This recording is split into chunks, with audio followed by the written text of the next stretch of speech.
All right, so I think we will start. So first, good morning, everyone, and welcome to this new TransformDairyNet webinar, which is Grazing Together, CCC in Pastoral Farming. So thank you again for being, well, if you are in Europe that early with us, or late if you are, for example, in New Zealand or else. I'm Mathilde Deville, working in the communication team of TDN, which is TransformDairyNet. And I will present you a few rules about this webinar, and then I will let our moderator, Rachel Brandt, take over. So first, mute you if you're not speaking. So for everyone here being to listen this webinar, please check that you are well mute. You can use the chat to ask any of your questions, and they will be all take at the end during the Q&A session. So don't hesitate to ask your question during the presentation in the chat, and we'll answer them at the end of this webinar. You can also raise your hand, especially during the Q&A session, if you want to complete, for example, if you ask a question or if you want to react to one discussion. And then, as you could have seen when you entered this webinar, this session is recorded. So if you don't want to be recorded, please keep your camera off. If you have any issue during this webinar, more on the technical side, please contact us in the chat or at the email address here, project@fab.info. Thank you. So here is the agenda of today. First, we will have our short introduction by our moderator, and then the different speakers. So now I can introduce you Rachel Bryant, which is an associated professor in animal science at Lincoln University, New Zealand. She's with us today, and we're really glad for her presence. Research focused on pastoral dairy system, investigating water quality, grazing management, and calf rearing. And she led the creation of a national innovation practice hub in New Zealand and Australia, which is a type of farmer and plus stakeholders group about CCC. And so she's one of our dear TDN collaborators. I'm pleased to let, please, if you can introduce yourself. Thank you. And I'm pleased to let her take over, and I wish you all a great webinar. Rachel, if you want. Thanks, Mathilde, and thank you for the opportunity. So I'm going to introduce our speakers shortly, but I just want to give a little bit of a background on the TDN or TransformDairyNet before we get started.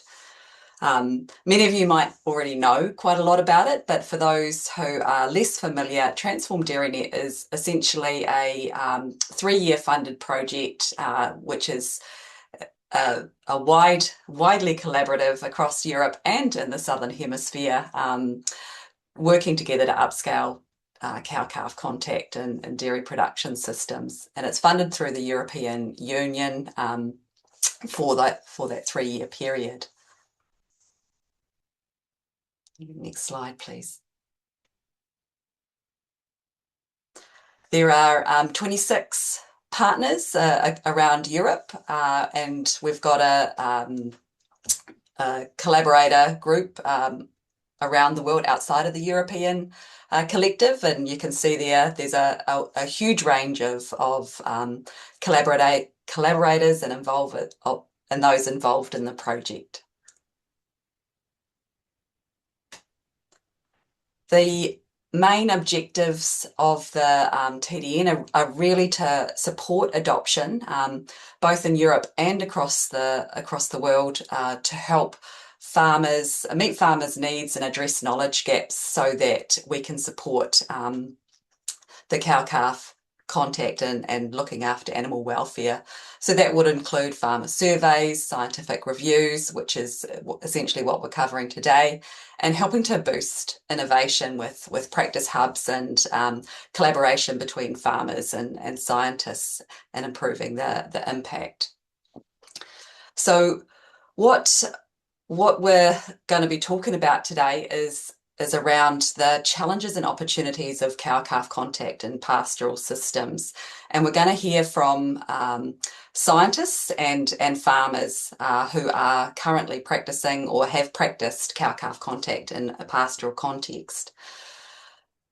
We're going to start with Glen Herud, who's a third-generation farmer who grew up on a farm in New Zealand, and as his knowledge in farming grew, he when he began his own career in the dairy industry, he wanted to do things a little bit differently. So he began using a dedicated cow-calf contact approach.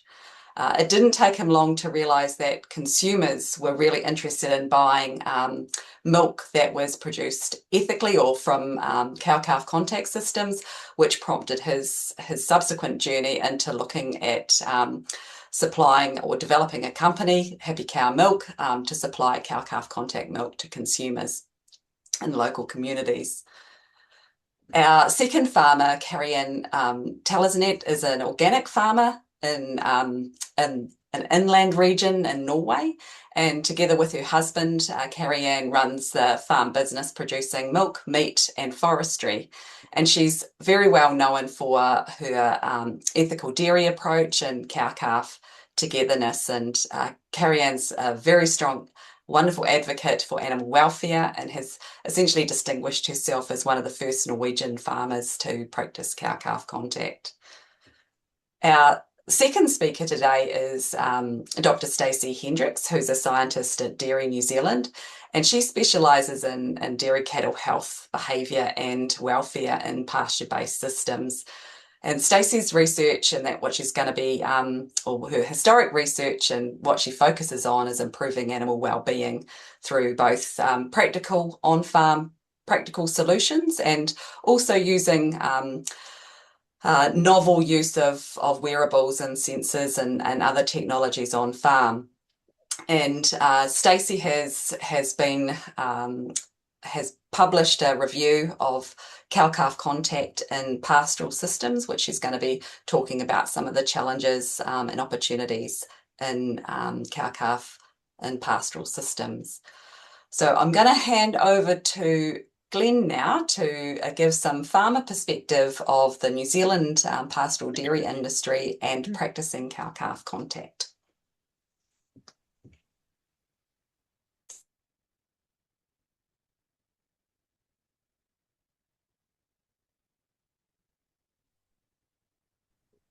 Glen, you're still muted, I see. All right. I was away. Anyway, it's been a few years since I've been cow and calf or even milking cows. So I've whipped out my photos from a few years ago, but we are actively looking at setting up another cow and calf contact farm here in New Zealand. First I thought I'd just chat about how the pastoral system is quite a bit different to the rest of the world, and particularly in New Zealand, where our dairy industry is very big compared to our population. We export about 97% of all our dairy offshore, and that'll go as cheese or as milk powder mainly. And so dairy industry is very it's a well-known industry in New Zealand and it makes the headlines all the time. It makes up about 25% of our export earnings, and we are 90% pasture-based. Or I would say almost every dairy farm in New Zealand is almost 100% pasture-based, but 90% of the feed would be from pasture with very little coming from inputs. And as a result, our farming system means we're relatively low production, but we're also low cost. So a New Zealand dairy cow would produce around 4,000 litres of milk a year, where in the US or in other countries you can get up to 10,000 litres a year. And the New Zealand approach is just to be more efficient at converting feed into milk. And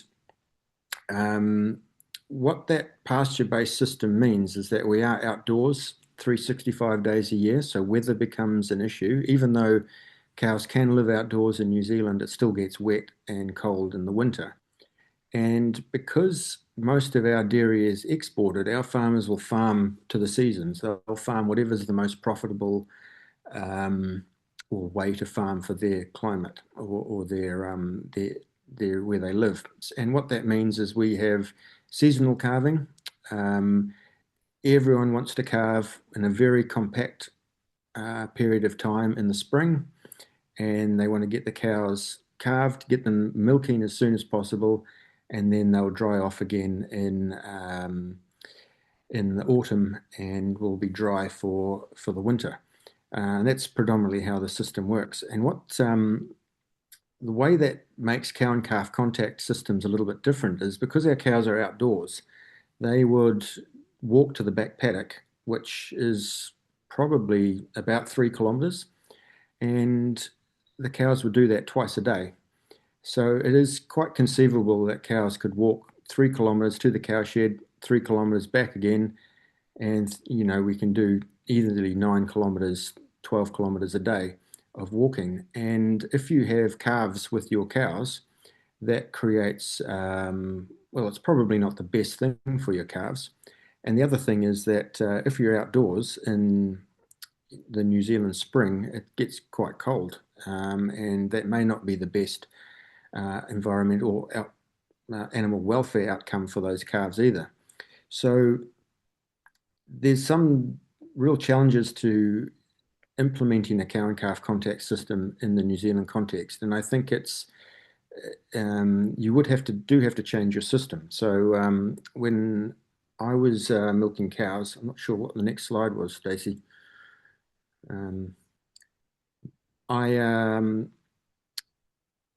These cows and calves. I developed a mobile cow shed to move with the cows. So the cows still moved to the back paddock, but the cow shed went with the cows. So no one was really walking more than, a couple of 100 meters at the most. And this is a very big system change, and it is limited by relatively limited by scale. I would be happy to milk a big herd of cows with a mobile cow shed, but most people wouldn't. So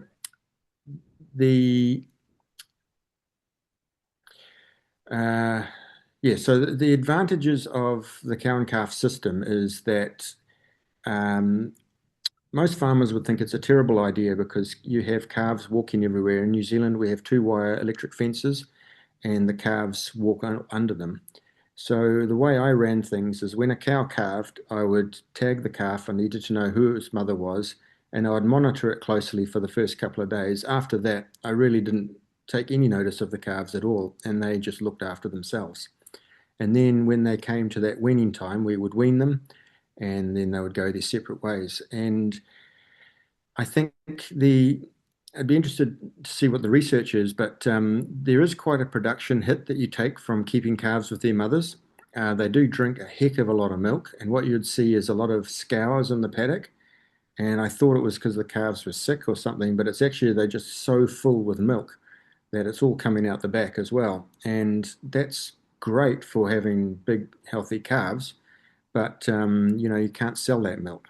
And there is a production hit that comes with that.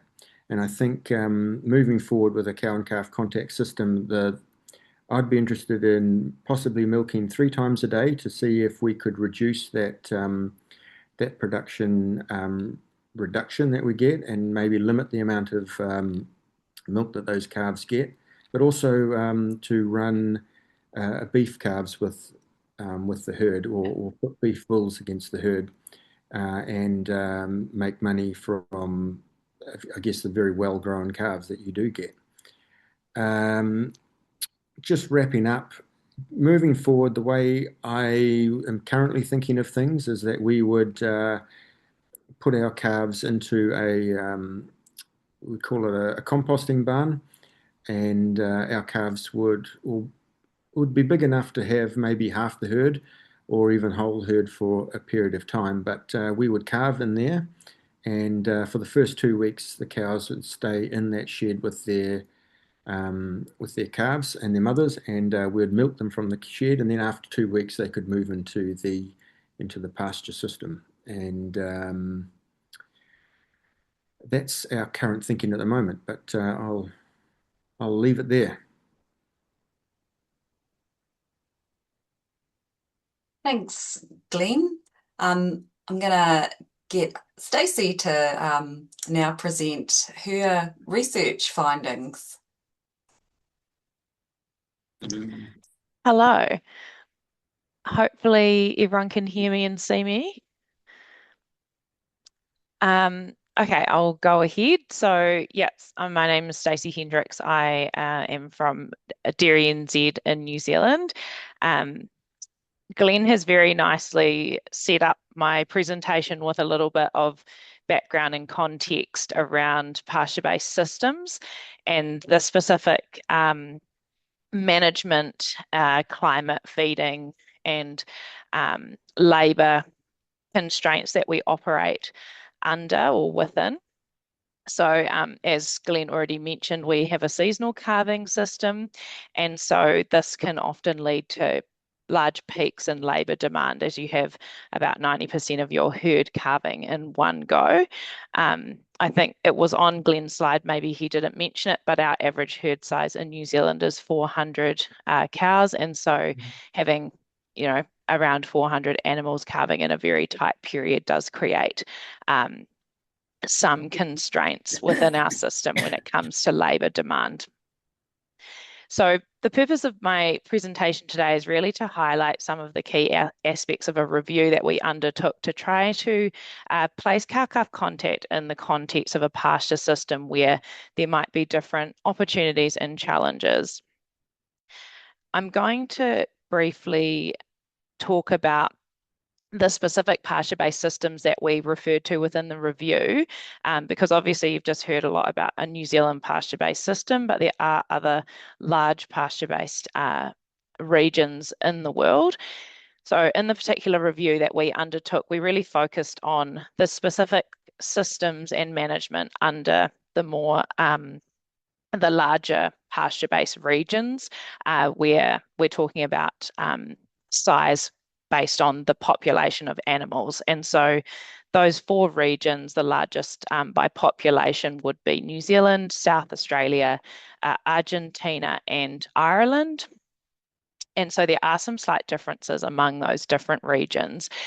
Because we are talking about cow-calf contact, I thought I'd quickly touch on how calving management occurs in these different systems. So in the dry period in countries like New Zealand and South Australia, it's quite common to have your cows on a pasture or potentially a crop diet. They will then calve outdoors and they'll join the milking herd and maintain basically a year-round outdoor system where cows are outside 365 days of the year. Similar to other conventional systems, cows are normally separated from their calves about 24 to 48 hours after calving, and calves are predominantly placed into group housing where they're artificially reared together, and that's because of those large numbers of calves. It's actually quite effective and efficient to manage groups of similar aged animals together.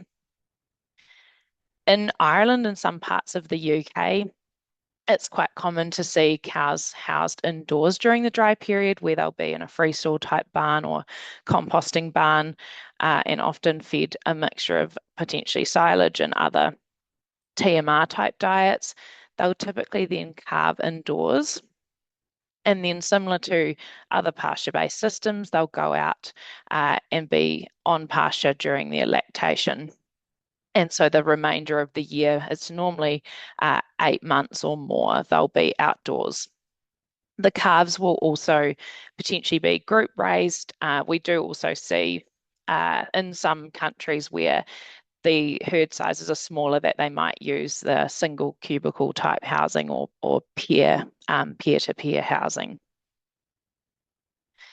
So in terms of the research that's been done to date, we wanted to get a bit of an understanding of what was out there on specifically cow and calf outcomes. So we're most interested here in any effects of cow-calf contact on the animals. So this was things like behaviour, health, performance, so milk yield in cows, calf growth, for example, and we're also interested in things such as effective state.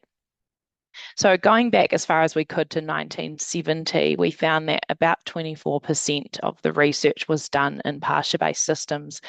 So the actual collective evidence is quite limited, and it's often quite region specific, where similar studies undertaken in different areas, for example, Australia versus Ireland, may have had different outcomes. So there are some different challenges and opportunities that are quite unique to pasture-based systems that may have not been considered in the literature to date, and we might not have enough sufficient collective evidence to really understand those regional nuances that we might see in a pasture-based system. So that was really what led us to doing this review. And unfortunately, I don't have time today to go through all of the results. If you'd like to read or look at the paper, feel free to scan the QR code or search it up. But really the question we were asking was, under different farming systems, would we expect different outcomes, and what might drive those different outcomes? And are there different challenges and opportunities? So today I'm going to focus on calf growth and cow milk yield, because performance-based indicators do seem to be of interest to farmers. If you're interested in the research that's been done around health and fertility, for example, in the cow, as well as health in the calf and behaviour, please do go have a look at the review.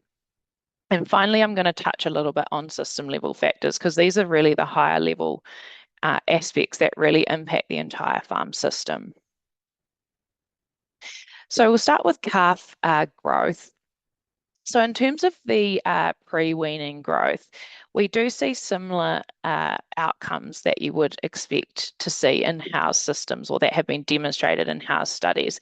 And so this is a really clear benefit of cow-calf contact, where animals that are raised with their dams do have often higher live weights and higher growth rates at the same point in time pre-weaning compared to artificially reared calves. The bottom figure here on the right is from Rachel Bryant's work, and she was actually able to demonstrate that effect when a cow-calf contact group was compared with a low and a high milk allocation group, and did show that effectively the effect of higher growth rate, unsurprisingly, was influenced by milk allowance. So essentially, Rachel fed 6 litres in the lower milk allowance group, which is about 15% of birth weight. So this is actually relatively consistent with what would be common in commercial pasture-based systems. So I guess extrapolating this out to what we might consider in the would happen in the real world, provided that commercial practice stays as it currently is, we would probably expect to see still a benefit of cow-calf contact in terms of pre-weaning growth. In terms of the post-weaning growth check, I think this is quite well known in the house literature, and there have been some demonstrations of this occurring in pasture-based studies as well. Work by Alison Sinnott in Ireland showed there was about a 300 gram per day difference in average daily gain in a group of animals that were two groups, of animals that were under cow-calf contact versus those that were artificially reared. And Rachel's work showed some similar findings. Right.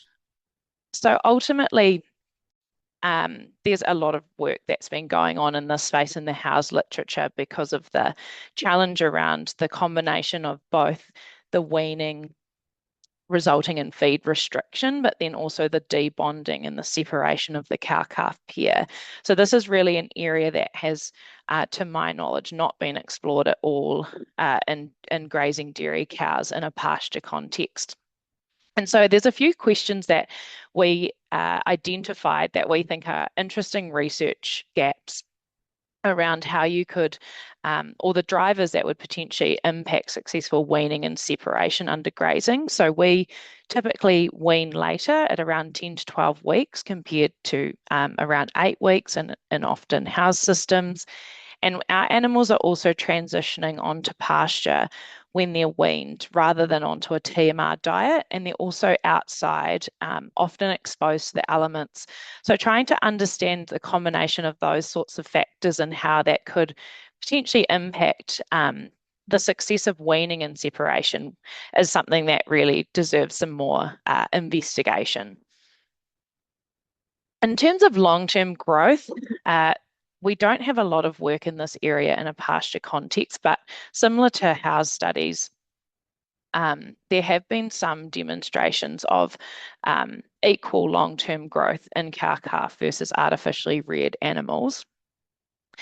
The work that has been done to date has looked at a range of different metrics, such as skeletal development, which was actually done in the work by Alison in Ireland, and both Rachel and Alison's studies have looked at growth rates and live weights as indicators of long-term performance and the potential carryover effects of that early pre-weaning growth.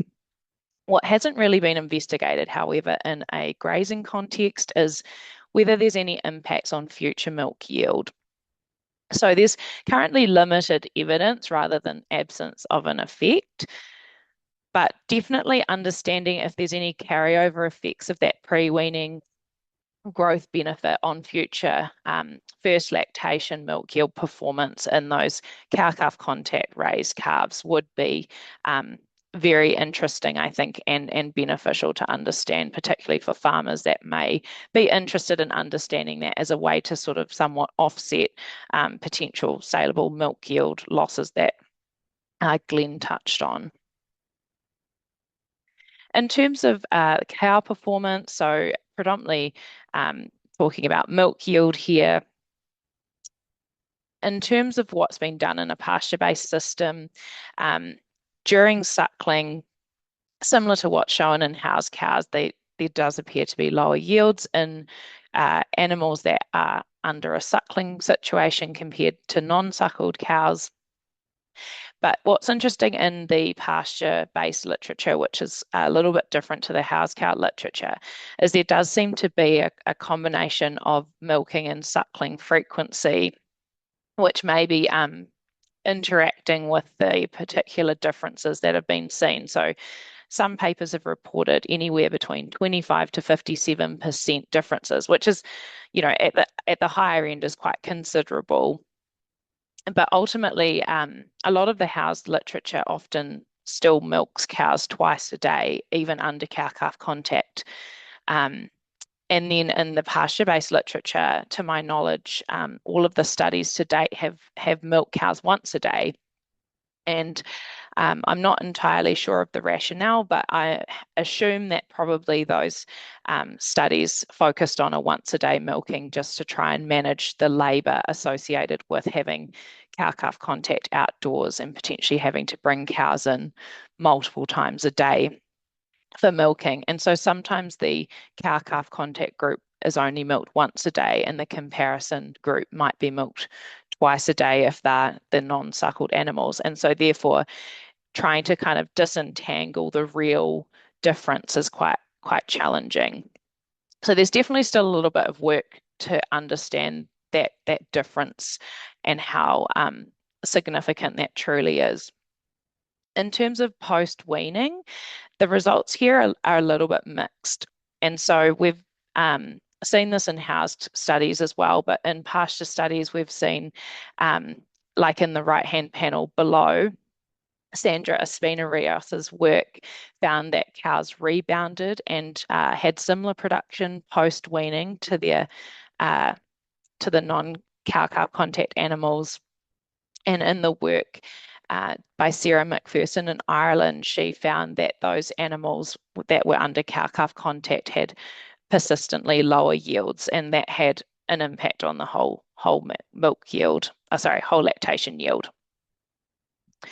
So as I sort of alluded to earlier, the milking frequency and suckling frequency effect is not fully understood, particularly in that pre-weaning period.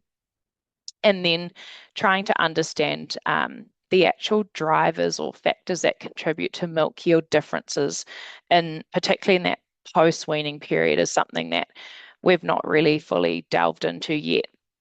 And so a few things to consider here is some of the aspects that might impact those milk yield differences in a way that we might not expect to see in a house system. So an example of this is the time required for grazing. And how that possibly is impacted during contact and separation periods, and the ability for cows to graze sufficient feed.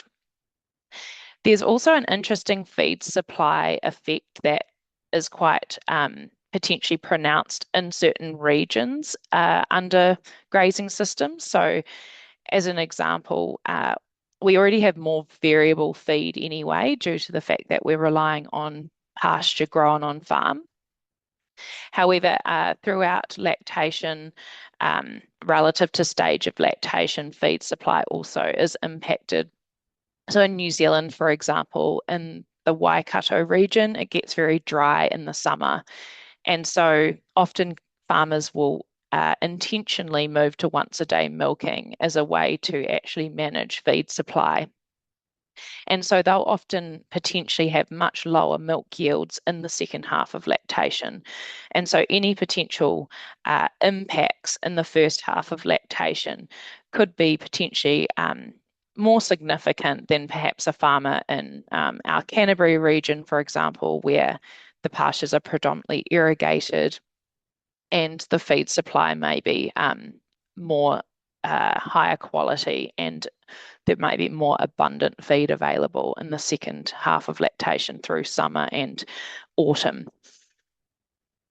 And then, of course, relevant to both housed and pasture systems, there's several hypotheses being generated around potential impacts of cow-calf contact on things like milk ejection. And so these are all factors that definitely deserve some consideration to really start to understand what may be contributing to milk yield differences, and are there ways to potentially minimize those differences if you can understand some of those drivers.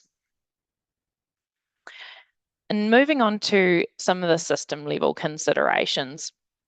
So this is really an area that has had absolutely no real published literature on it in a pasture context. So if you're a researcher and you're interested in pasture-based systems, this is probably the slide for you. There's a lot of big research questions here that deserve some attention. So in terms of in the house literature, to my knowledge, when we did the review, there was one paper looking at the potential economic implications of cow-calf contact, and this really focused on the main reduction in profitability due to the loss of milk, but didn't take into consideration things like capital infrastructure investment. And I think Glenn kind of nicely demonstrated that by having to completely change his system, and I assume invest in his mobile milking parlour, that for many pasture-based farmers, infrastructure investment would likely be required to be able to adopt cow-calf contact. And so really understanding how that would impact the whole system is important to help farmers make that decision in terms of whether they'd want to adopt. And so probably key elements of infrastructure that would also need consideration is also things like shelter, because of the fact that you've got calves and cows potentially outdoors. So whether that's through mobile shelters, or as Glenn also alluded to, potentially building a composting barn or something like that to try and mitigate with those climate challenges. In terms of labour, I touched on it earlier that with the concentrated calving, we do see big peaks in labour. And so some farmers have considered using cow-calf contact as a way to try and actually reduce some of the labour associated with artificially rearing calves. But there was a piece of work done by Alison Sinnott in Ireland, and she was able to demonstrate in her study that perhaps rather than labour decreasing under cow-calf contact, just shifts. So the different tasks required with cow-calf contact just cause a shift in labour as opposed to a decrease in labour. However, this could also be an opportunity because, as I mentioned, with the concentrated labour that we experience in pasture-based systems, this can also create constraints around getting sufficiently trained and skilled people into the industry, and there may be people that are interested in cow-calf contact systems, and so that could attract new skills and different people into the industry. And then finally, environment is obviously a key consideration for farmers all over the world, and that's no different in pasture-based systems. Again, there's been little to no work done in this space in a pasture context. And the work that has been done in house systems has demonstrated a possible increase in emissions intensity under cow-calf contact. However, if that could be partially offset, if those pre-weaning growths do have potential carryover effects to things like first lactation yield, perhaps there is a potential to offset some of that difference. So definitely an area that requires a bit more investigation. So finally, just to wrap it all up, hopefully from my earlier slide, posing the question of whether, different systems result in different outcomes, you've been able to formulate your own views from this presentation, but ultimately, I think hopefully I've demonstrated that outcomes might be system dependent, depending on those different challenges and opportunities within the system and management constraints and environmental constraints that we work within. I haven't obviously addressed it in this presentation, but there are some knowledge gaps around cow health and fertility. Also in calf health as well, I think there were only 3 studies that had reported calf health outcomes that we found when we did the review. And there's a lot of unknowns around longevity and just overall welfare, the net welfare impacts of cow-calf contact on both the cow and the calf. I haven't touched on it, but I did mention, we have got large pasture-based farm systems, particularly in New Zealand, and other countries are similar. So really understanding scalability is something that a lot of farmers would want to understand if they were to consider adopting cow-calf contact. From the hub that we have in Australia and New Zealand, we have sort of noticed a lot of the farmers that are trying it at a small scale, just to try and understand how it would work within their system before trying to scale it up. So I think in terms of the adoption, the real world application, they're a bit further ahead than we are in a research sense. And finally, just to really understand feasibility, we would need to really bring all these different elements of the cow and calf outcomes in combination with farmer well-being and those system level factors together. So I'm going to leave it there and looking forward to passing on to Karianne, who will be providing an interesting farmer perspective from a Norwegian perspective. So hopefully she'll have some great compare and contrast to what we've just described. Well, thank you. Yes, that will be for sure. That makes a big contrast to what we heard from New Zealand. You can please put on the first slide, and I hope you understand my Norwegian English because I have an accent, I know, but I'll do my very best. So yes, I live in Tynset, Norway, and I represent Norway, but I'll have to say, even though Norway is a tiny little country, there are huge differences in agriculture from up in north, where the winter is long and quite often a lot of snow, and the summer is short, and they grow mostly grass and potatoes. And out by the west coast, it's wet, and in the fjords, it's steep fields, small farms, and a lot of rain. And of course, the southern part has the best climate, so it's that's the best way to be, the best part of Norway to be a farmer. And especially on the southwest coast area called the Jæren, it's quite big fields, big farms. It's flat and not cold in the winter, short winter. It's for those of you who have been interested in football, that's the place where Erling Haaland comes from. And the farmers there, when they grow potatoes, they can their potatoes are done and can be delivered to shops, and we can go and buy those potatoes just a couple of weeks after we've planted our own potatoes here where we live. So I live in the eastern part, close to the Swedish border, and we have long winters. They are cold. The summer is short, and this region and way up in Finnmark, the Finnmark Plateau, where the reindeers are, those are the two coldest regions in Norway. And we are about 500 meters above sea level. So it's very different from New Zealand, and it's very different from most of Europe as well. Here you see a picture of our cows in the field. It's autumn, the leaves are yellow, and the small calves have rugs to keep them warm. And you also see what often happens in the field. The calves gather together in these small kindergarten groups, and there are often a few cows watching them, being nanny to them.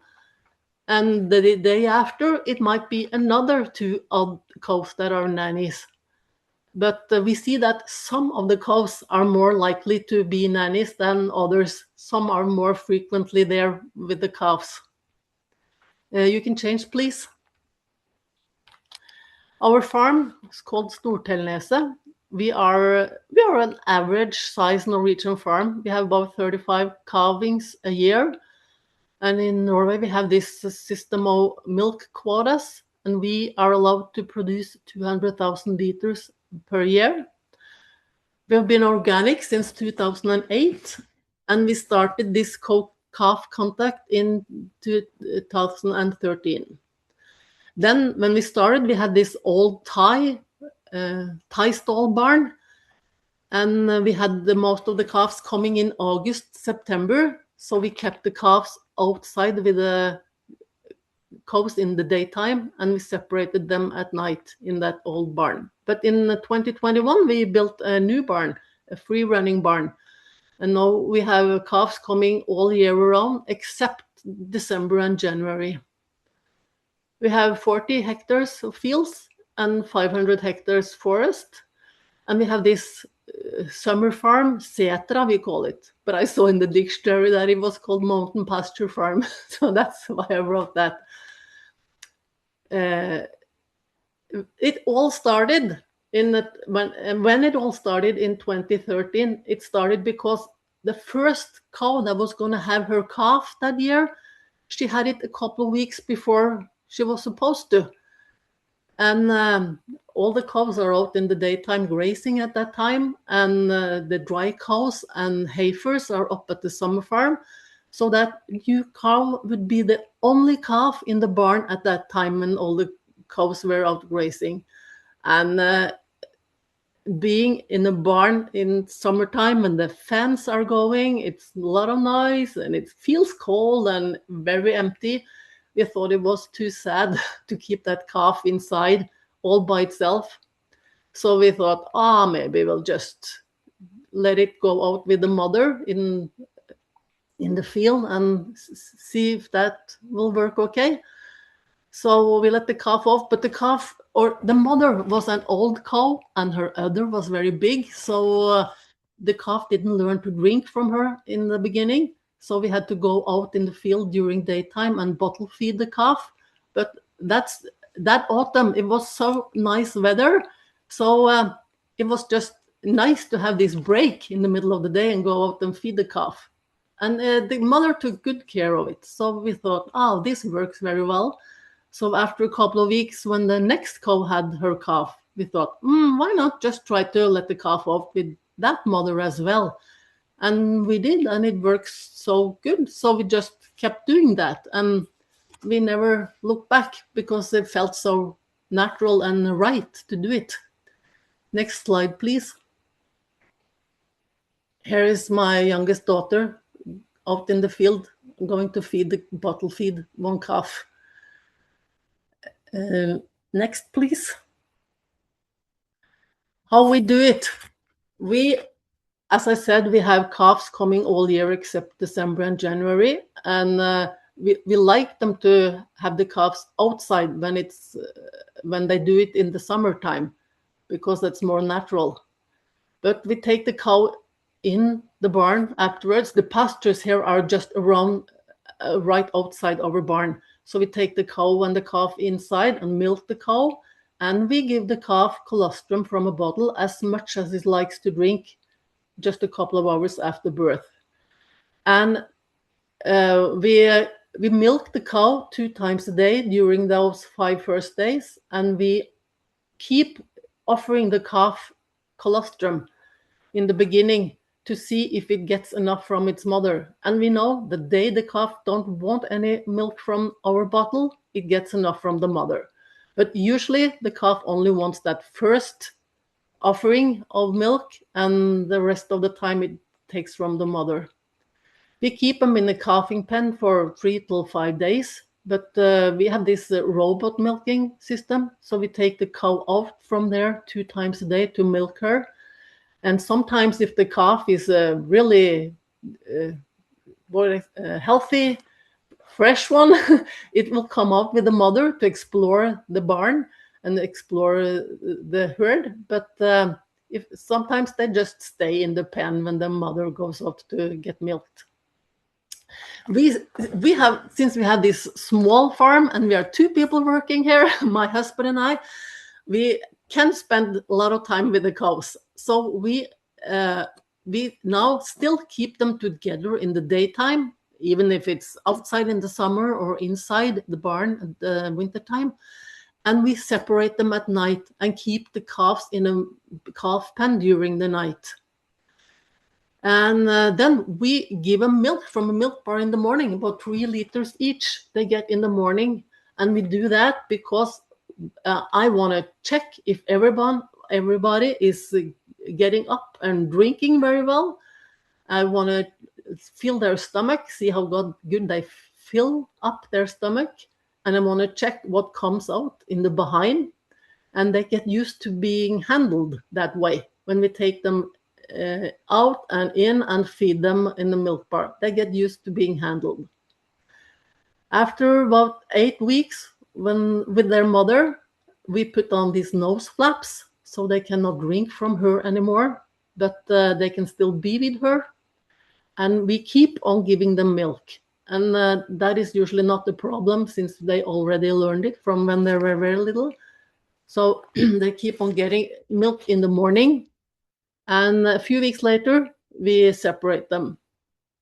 And we keep giving them milk from a milk bar until they are 3 months old. We are organic, and then they need to get milk until they're 3 months old.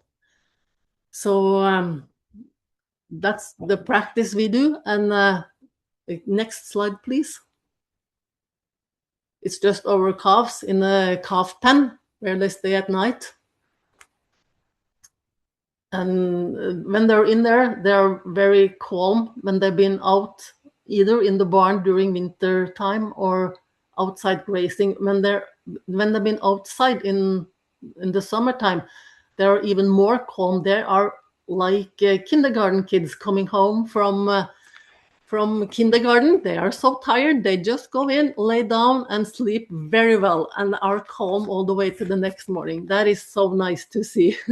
They are kids, just like kids. Yeah, next slide, please.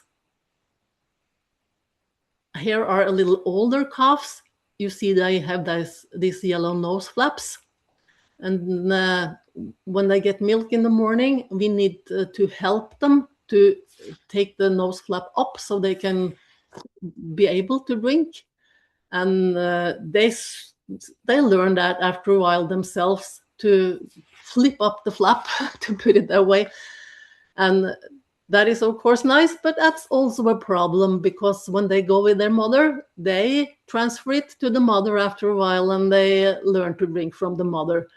And when they do, we have to separate them for real. Yeah, next slide, please. just a picture from outside in the field with our barn behind there. These are just two good friends with their calves laying out there. And I should say some positive things about having the calves outside on the fields. We always think that the more natural life you can give your animals, the healthier they are, and the happier they are. And we don't think that that's the same thing for all animals and also human beings. Better be outside on the grass and under a blue or gray sky than inside the barn. So we think that grazing is the most natural life we can, the closest to the natural life we can give our calves and cows. So we have them outside, of course, very short time, short period of time compared to New Zealand and further down in Europe. But we do it as long as we can, and we feed them additionally, both in the springtime and in the autumn, to keep them out longer. We think they are healthier. We think they are maybe a little smarter when they're outside. They have a bigger area to explore, and they do, to put it that way. And they learn to eat grass with their mother.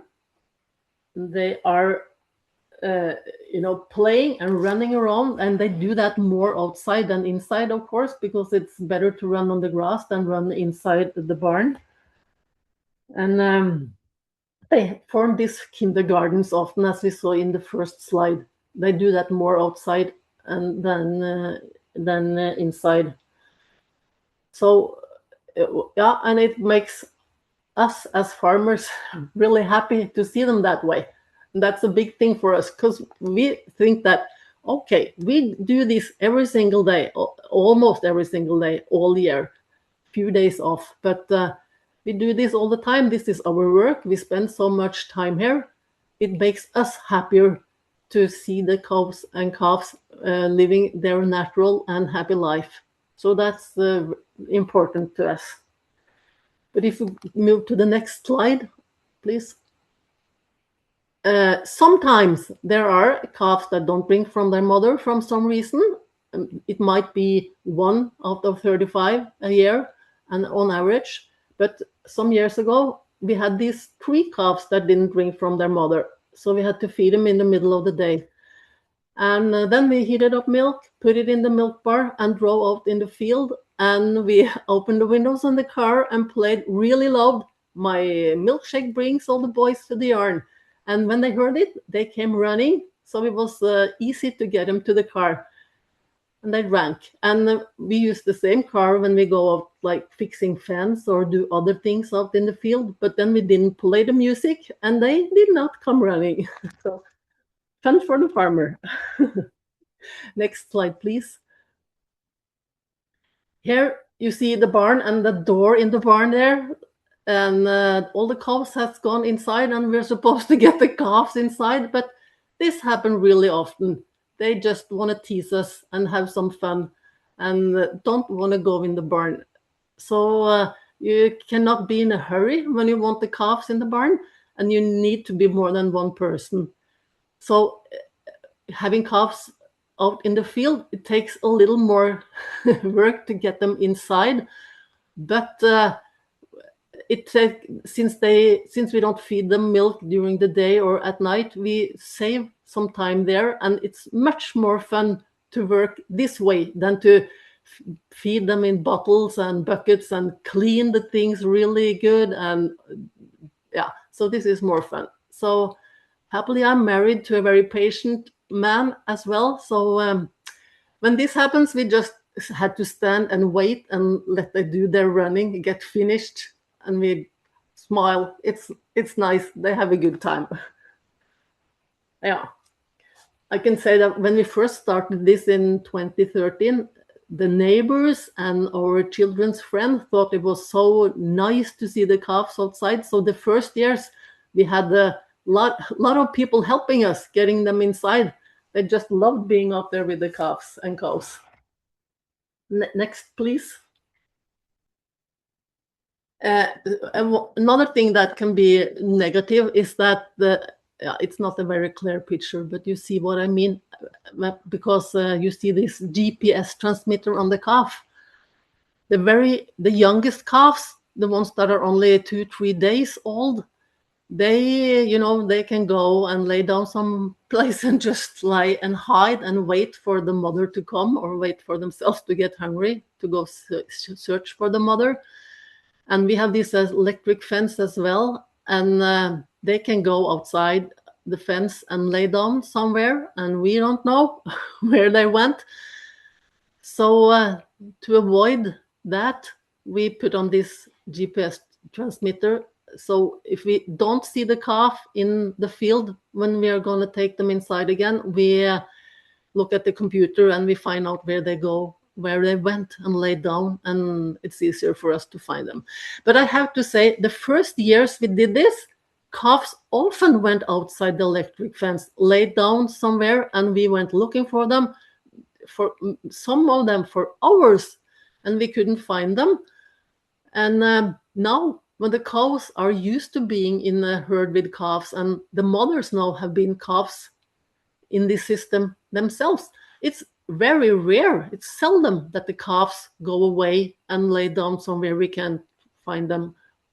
So I don't know, something has happened to the herd during these years. It's a different kind of dynamic in the herd, and it's so natural when someone has a calf out in the field. Before we started cow-calf system, it was a lot of action, and the cows came running, and what's happening here, and oh, it's the calf coming, and oh, it's a big thing, and a lot of stress.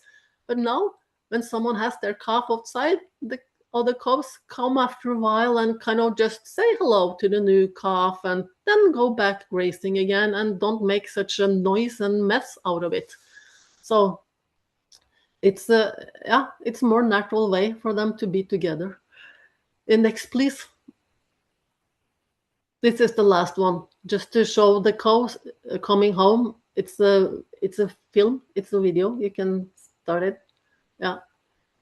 It's the beginning of October, and these are the dry cows and heifers. We're going to get them home from outfield pasture up at 𝗬𝗲. But of course, they have got additional feed when the weather is like this. So in October, the summer is definitely ended in Norway. Well, that was all I had. Thank you.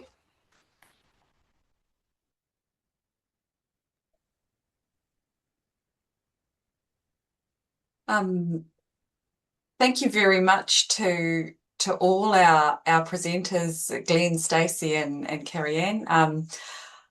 We're going to have a bit of question and answer time now, and there's already been a little bit of chat in the chat, and I'm just going to summarize some of that before I go to some of the questions that are in the chat. One of the earlier questions was from Charles Ellett from Ethical Dairy, and he was asking, or he was chatting with Glen about the time that it takes to wean calves, and one of the questions there was around Glen wanting to find a way to produce 4,000 litres of milk per cow, and Charles, you thought that was possible with your system of cow-calf contact, but you, Charles, you obviously let your calves stay a lot longer with your cows before weaning them compared to what Glen was doing. There was a question for you, Karianne, around the weaning side of things, and that question was from Charles around why you wouldn't maybe let the calves stay with the cows until they're 3 months old, which is part of your organic rules. Because we need more milk to produce our quota. That's it. If you let them stay together and drink milk all the way to 3 months, it'll be a little too it'll be too little milk on the quota. That's it. So then they only get 3 liters in the morning that we feed them. And when we do it the way we do it, with first putting on those nose flaps and keep giving them milk, and then we take them away from the mother, the separation goes very easy. The calves are so calm. They have their friends, they have food, they don't seem to care very much. Some of the mothers make a little noise, but it's very little compared to earlier when we had this tie stall barn and we kept them outside in the daytime and separated them at night. Then when we came to October, we just stopped having them together one day. And it was not this, what can I say, mild way of separating. Then it was screaming for 3 days. It was very sad to listen to. But the way we do it now, we feel it's much more comfortable way for them to be separated. So that's also a reason. Thank you. And Glen, just on that note around the weaning them earlier for conserving milk production, this is one of your reasons, I think, for weaning calves a bit earlier.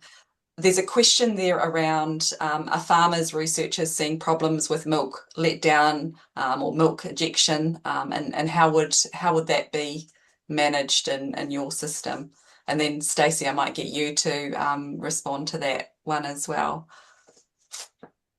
Honestly, I didn't notice any problems. I milked the cows and they would let down normally. They were milking out within sort of 7 to maybe 8 minutes, which was kind of normal. But yeah, the longer you leave the calves with their mothers, they get to be quite big, when they're 12 weeks of age, and they drink a lot.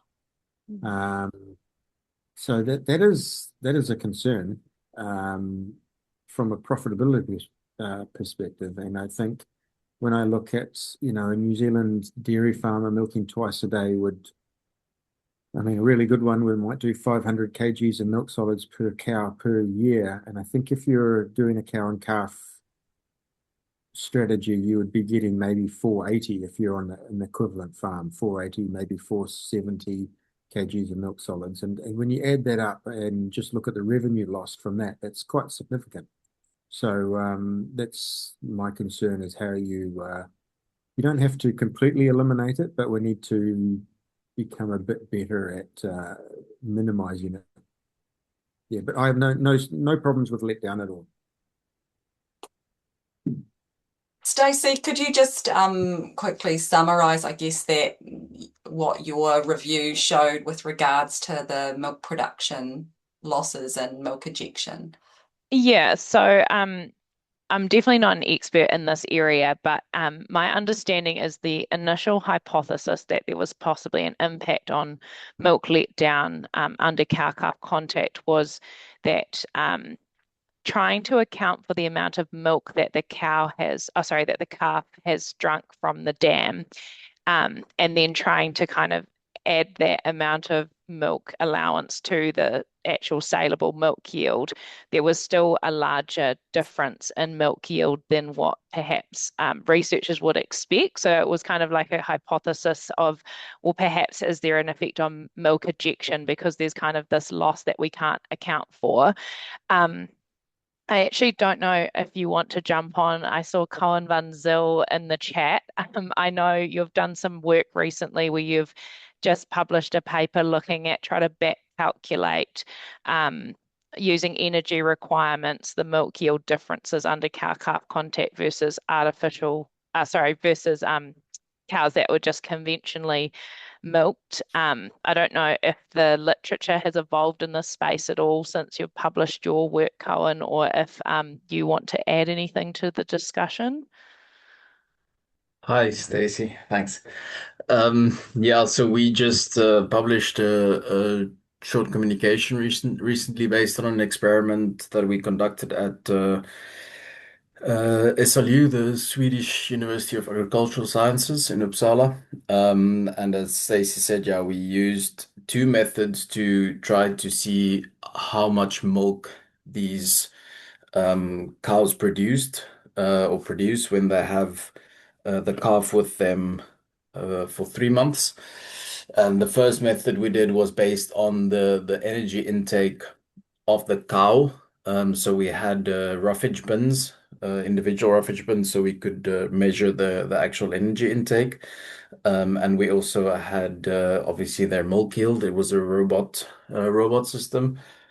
And the other method that actually worked a little bit better was to use the growth rate and the body weight and also the feed intake of the calves to then kind of calculate their energy balance and back calculate how much milk they would have had to consume, and then you add that to the cow milk yield. Yeah. Thank you, Karianne. I'm just wondering if you could pop a link to your paper Sure. into the chat. That might be really helpful. Yeah. And I'd also like to draw attention to, there is a webinar on the TDN webpage around the science behind the milking and letdown as well. So there's some useful resources on the TDN website as well. So I'm just going to go to the next question, which is from Penny Timmer-Aarons, and this is for both our farmers. Do you notice any differences in first calving heifers reared on cows compared to artificially reared? And there's two parts to Penny's question, and the other part is whether or not the lesser amount of time spent with humans affects the behaviour when they become milking cows. So would you notice any difference in their temperament? Glenn, start with you. I'll answer that. Penny, I remember that name from years ago. I noticed that actually one negative effect is that the calves can be quite wild because they don't have contact with you, at least in my system, because I was so busy doing everything else that a cow would calve, and if mum was feeding it, I just left it alone. And after 8 weeks, if you haven't handled that calf, or 10 weeks when we weaned them, especially the Jersey bulls, they were wild and like really wild. So that is actually a negative, and I think we would have to implement something in our system where we had almost daily handling. So a system where, like Karianne was doing, where they do handle them more or put them into a shed every day would give that opportunity. What was the other part of that question? I have no idea about first and second calvers. My records were not that good. Yeah, Karianne, we haven't noticed any difference because we handle them so much as calves, so we didn't notice any difference in their behavior against us. And then the other question, please, was the difference between heifers as dams. No. The first calvers. Yeah, no, not really. Some heifers kind of get a little shock if the birth is very quick, and then when they have their second or third calf, they know what's happening, but that's rare, seldom. It's not a problem. Karianne, while you've got your microphone off, Kirsten Bath has got a question for you around virtual fencing for the young stock, and would you consider it, and if so, when would you start training them if they're still with the dams? Pardon, I didn't understand the question. I think Kirsten, maybe Kirsten, you could ask that question if you're asking about virtual fencing, but I don't know that Karianne had any virtual fencing. So I hope can you hear me? Yes. Yeah, so that's good. Yeah, because I've seen that you use the GPS collars to find your calves, and then you said you use the virtual fence for the cows, or did I misunderstood you? No, we use electric fence. Electric. So then it's no question of it, and you can skip it. Thank you. Yeah, we have these GPS transmitters for the cows and heifers that are out in the outfield pasture. So when we go look for them, we know where to go look for them. That's why we have that system. So we use it also on the youngest calves. Yeah. Okay, thank you. Thanks for clarifying that. We have a question from Zishan Arif around what are the final recommendations. I'm not sure who this question is directed at.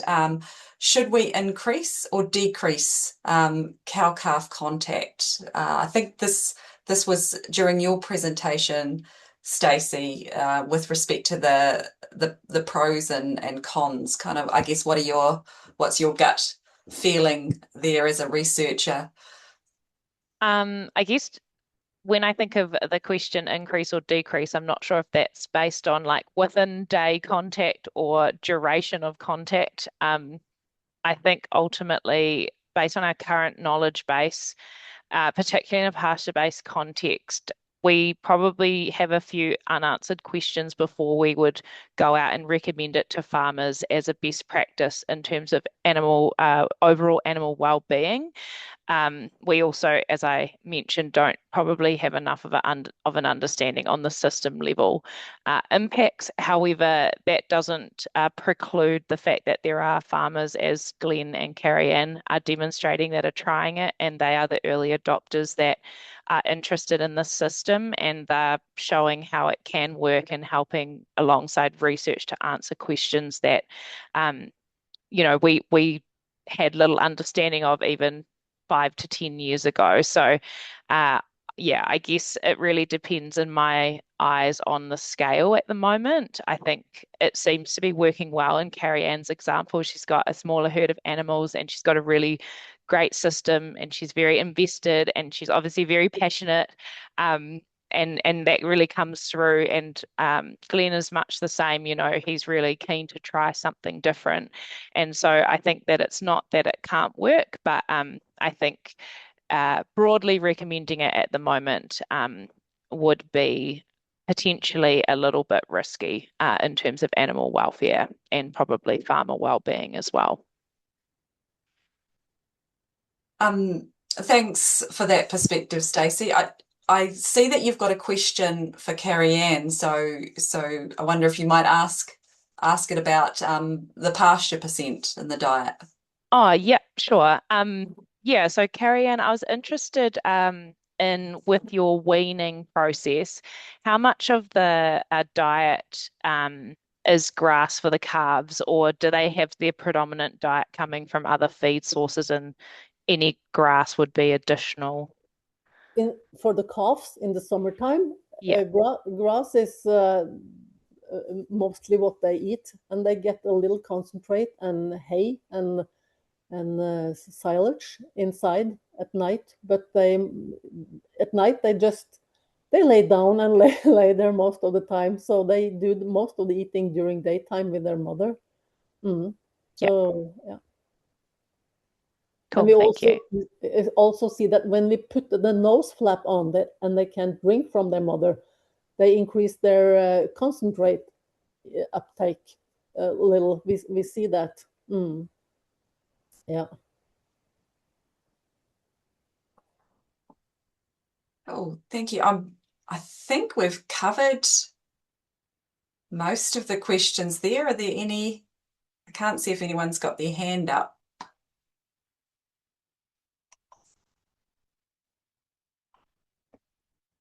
Mathilde, is there a wrap up? Yeah, it seems like Anina has one question, seems so. Yeah, thank you. I just thought things through with the other questions.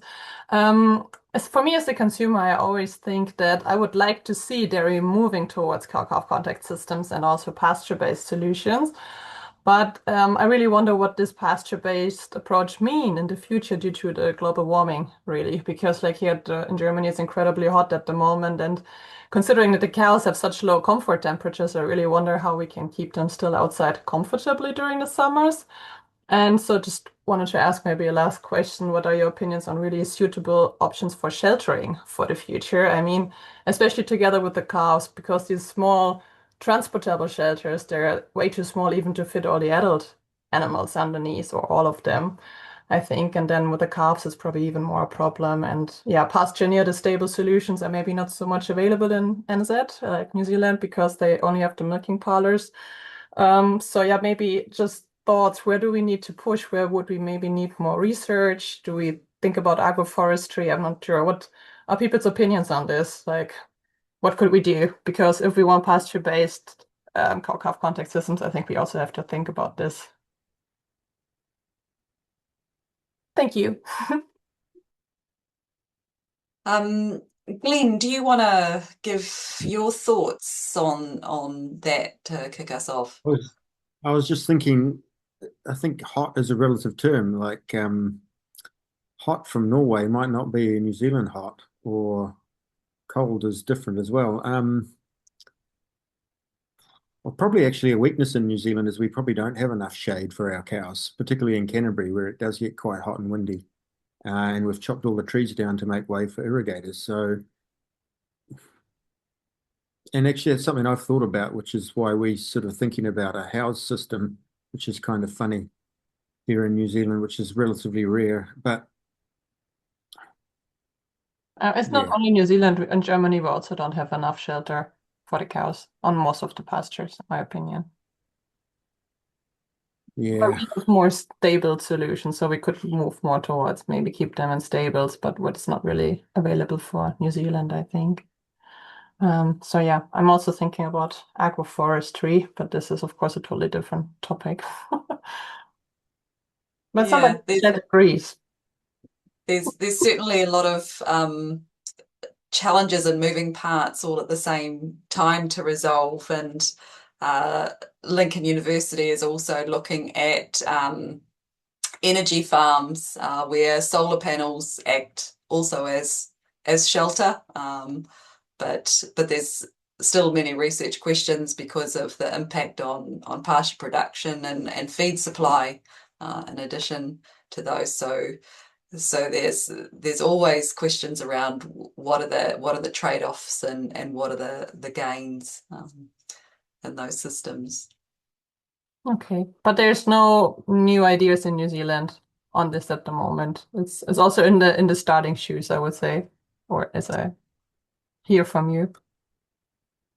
I can touch on the subject a little bit in terms of what DairyNZ's currently working on. So we have a heat stress program currently running at DairyNZ.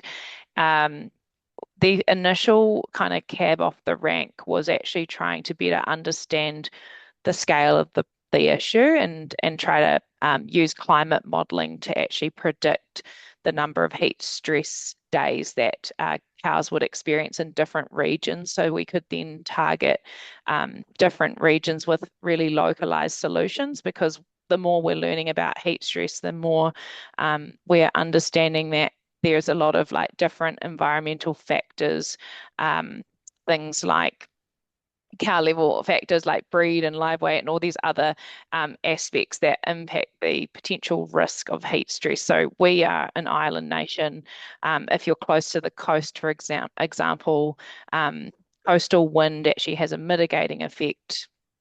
So, you know, there are different situations where heat stress risk is much greater or lower. But the first sort of approach that we took was trying to understand what farmers were interested in terms of mitigation strategies or what they were already using on farm and how effective they were. So a study was undertaken over the summer, just been in New Zealand, looking at using sprinklers and misters on the yard of the cow shed, as well as using strategies like milking once a day to reduce the amount of time that cows had to spend walking to and from the cowshed in the heat of the day.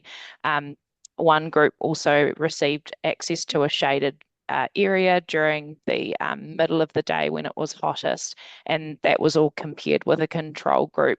So I guess that's just an example of some of the research questions that are being explored.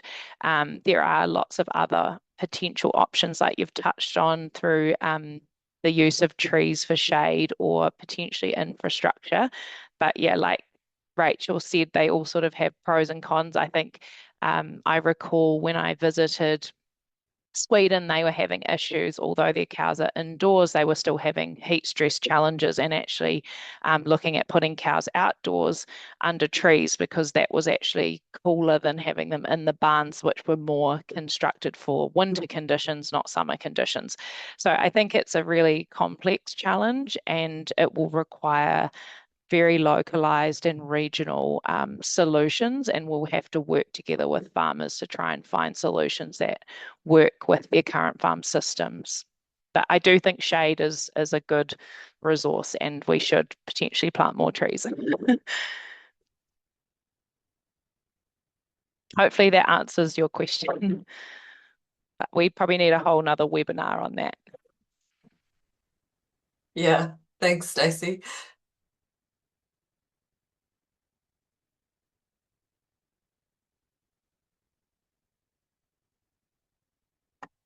I think there's just a couple of other comments in there around supporting agroforestry, some of the challenges around keeping cows indoors. Are there any other questions?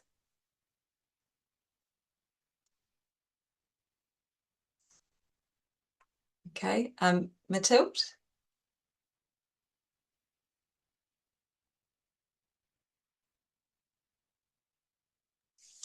Thank you.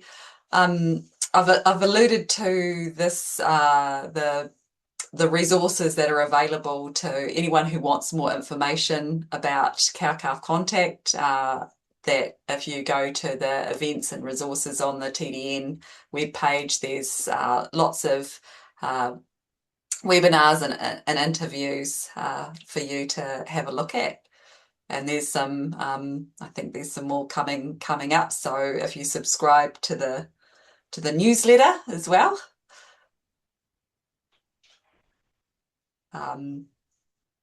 which can be scanned there for getting more information and regular updates.